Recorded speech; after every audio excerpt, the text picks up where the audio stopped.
এখানে পি একটা ম্যাট্রিক্স বলেছে, আমাদের পি স্কয়ার বের করতে হবে। তাহলে পি স্কয়ার আমরা কিন্তু পি ক্রস পি করেই পাবো, মানে পি ম্যাট্রিক্সের সঙ্গে পি ম্যাট্রিক্সে গুণ করতে হবে। দেখো এখানে প্রথমে আমাদের এই রোটা নেব আর এদের কলমের সঙ্গে টার্মগুলো গুণ করবো। তাহলে আমরা প্রথম যে ম্যাট্রিক্সের টার্ম পাবো সেটা দেখো, এই দুইয়ের সঙ্গে গুণ হবে এই দুই। তাহলে এখানে বলতে পারছি দুই দুই গুণ করলে 4 হচ্ছে। তারপরে আমাদের এই টার্মের সঙ্গে গুণ হবে এই -1। তাহলে এখানে গুণ হচ্ছে আমাদের -2 আর -1 গুণ করলে আমরা +2 বলতে পারছি। আর এই 4 এর সঙ্গে গুণ হবে 1। তাহলে হচ্ছে এটা -4। এটা সবগুলো মিলে কিন্তু প্রথম টার্মটা পেলাম। তারপরে এই রোটাই নেব, নিয়ে এবার এ পাশের এই কলামের সঙ্গে গুণ হবে, সেটাই আমরা এখানে লিখব এইভাবে। তারপর একটা আবার হবে এখান থেকে এই বলতে পারি, মানে এইভাবে আমাদের ম্যাট্রিক্সটা চলবে প্রথম তিনটে। তাহলে দ্বিতীয়টা এর সঙ্গে গুণ করছি আমরা এই পাশে টার্মগুলো। তাহলে প্রথমে -2 এর সঙ্গে 2 গুণ হচ্ছে, তাহলে বলতে পারছি এটা -4 হবে। তাহলে -2 এর সঙ্গে এটা করলে -6 হচ্ছে, আর এটার সঙ্গে গুণ করলে +8 হচ্ছে। একইভাবে এই টার্মের সঙ্গে এবার এটার গুণ হবে প্রত্যেকটা টার্ম। তাহলে 2 এর সঙ্গে -4 গুণ করলে হচ্ছে -8। 2 এর সঙ্গে এটা হচ্ছে আমাদের -8, আর এটা হচ্ছে +12। তাহলে এটা হচ্ছে আমাদের প্রথম ম্যাট্রিক্সটা গুণ, মানে প্রথম রো গুণ হলো। এবার আমরা এই সেকেন্ড রোর সঙ্গে আমরা আবার সেম ভাবে প্রত্যেকটা কলাম, মানে প্রথম এটা, তারপর এটা, তারপর এটা গুণ করবো। এই দেখো এখানে যে টার্মগুলো হবে সেগুলো কত হবে। তাহলে -1 এর সঙ্গে এই 2 গুণ হবে, তাহলে এখানে বলতে পারছি আমরা -2 হবে প্রথমে। 3 এর সঙ্গে -1 গুণ করলে আমরা পাবো এখানে -3। তারপরে 4 এর সঙ্গে, মানে এই 4 এর সঙ্গে এই 1 গুণ হবে, যেটা হচ্ছে আমাদের +4 হচ্ছে। তাহলে একইভাবে এখানেও একটা এমন হবে, এখানেও একটা এমন হবে।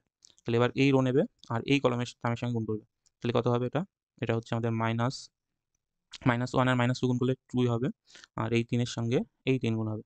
তাহলে এখানে হচ্ছে আমাদের 3 3 9 হচ্ছে, আর এই 4 এর সঙ্গে আমাদের এটা গুণ হবে। তাহলে এটা বলতে পারছি -8। তারপরে একইভাবে এই রোটার সাথে এই টার্মগুলো গুণ হবে। তাহলে এটা হচ্ছে প্রথমে আমাদের 4, তারপরে 3 এর সঙ্গে আমরা 4 গুণ করলে +12 হচ্ছে, আর শেষে আমাদের এই 4 এর সঙ্গে এই 3 গুণ হবে, মানে বলতে পারছি আমরা -12 হবে এখানে। এবার শেষের যেটা আছে, মানে এই রোটা নেব, আবার সেই প্রথমে এটা, তারপরে এটা, তারপরে এটা গুণ করবে। এই দেখো 1 এর সঙ্গে 2 গুণ করলে 2 হচ্ছে, এই -2 এর সঙ্গে এই -1 গুণ হবে, মানে এটা হচ্ছে আমাদের +2, আর এটা হচ্ছে আমাদের -3। তারপরে এটার সাথে এর টার্মগুলো গুণ হবে, মানে আমাদের হচ্ছে -2, -6 আর +6।